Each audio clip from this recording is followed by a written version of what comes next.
ত্রিপুরার আগরতলায় চলে যাব। আগরতলায় রয়েছেন আমাদের প্রতিনিধি ভূপাল চক্রবর্তী। ভূপাল, প্রথমে জানাচ্ছি ইংরেজি নববর্ষের অনেক অনেক শুভেচ্ছা। খুব ভালো কাটুক তোমার আগামী দিনগুলো, এবং এই মুহূর্তে ঠিক তুমি কোথায় রয়েছো এবং কিভাবে আগরতলাবাসী কাটাচ্ছে আজকের 1 জানুয়ারির দিনটি?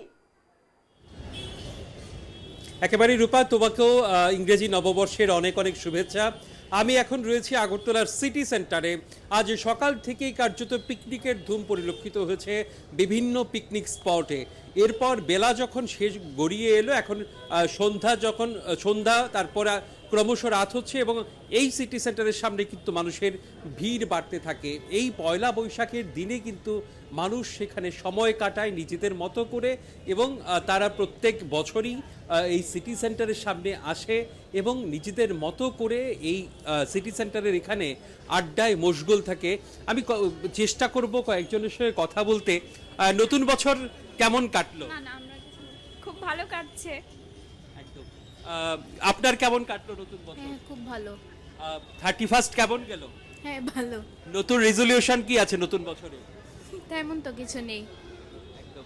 তো অনেকেই আছে এখানে নিজেদের মতো করে বন্ধু বান্ধব নিয়ে আড্ডায় আছে, সময় কাটাচ্ছে কার্যত নতুন বছরের আনন্দটাকে সুন্দরভাবে, নতুন বছরের বিকেলটাকে সুন্দরভাবে কাটানোর জন্য, এবং তারা নিজেদের মতো করে সেখানে আড্ডায় বসবো। এবং শুধু আগরতলা নয়, আগরতলার ত্রিপুরার অন্যান্য শহরগুলোতেও কিন্তু আজকে যেহেতু শীত আছে, কারণ অনেক সময় এই রকম দিনগুলোতে ততটা ঠান্ডা থাকে না, কিন্তু এবছর যেমন 31st-এও ঠান্ডা ছিল, এই 1 জানুয়ারিতেও কিন্তু সেই ঠান্ডা অনুভব করা যাচ্ছে, যার ফলে কোথাও বনফায়ারের আয়োজন করা, বিভিন্ন রেস্টুরেন্টে মানুষের ভিড়, এবং বিভিন্ন ক্লাবের পক্ষ থেকে বর্ষবরণের অনুষ্ঠান, ত্রিপুরার বিভিন্ন প্রান্ত থেকে কিন্তু নানা রকম ছবি দেখা গেছে। রূপা, বেশ বেশ, ধন্যবাদ তোমাকে ভূপাল। আমাদের সঙ্গে বিভিন্ন প্রান্ত থেকে প্রতিনিধিরা ছিলেন এবং প্রত্যেককে ধন্যবাদ জানাচ্ছি। এবং ছটার সুনামিতে আমরা দেখালাম 1 জানুয়ারির দিনটি কিভাবে পালন করছে প্রত্যেকে।